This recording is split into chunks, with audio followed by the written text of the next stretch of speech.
Welcome to Burlap Teachers. Enjoy the video.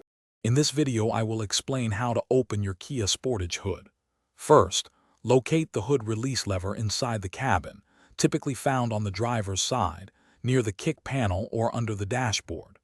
Pull this lever firmly towards you until you hear a distinct click, indicating the primary latch has released. This initial step is crucial for gaining access to the engine compartment safely and efficiently. Once you hear that click, you're ready for the next step. Now proceed to the front of your Kia Sportage. Gently lift the hood a few inches and reach your hand underneath the front edge, directly above the grille. You will feel a small secondary safety latch or lever, usually located near the center.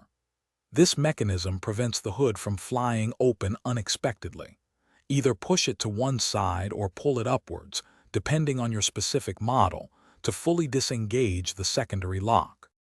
With the secondary latch released, you can now gently lift the hood all the way open. Look for the hood prop rod, which is typically clipped to the underside of the hood itself or along the engine bay.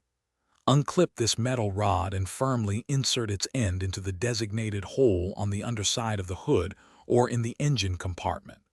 This ensures the hood remains securely open while you work, preventing it from accidentally falling. To close the hood, first remove the prop rod from its support hole and securely clip it back into its designated storage spot, usually on the underside of the hood itself. Then, gently lower the hood until it is about 12 inches above the engine compartment.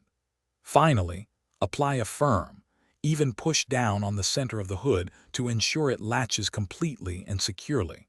Always double-check that the hood is fully closed before driving to prevent any accidents.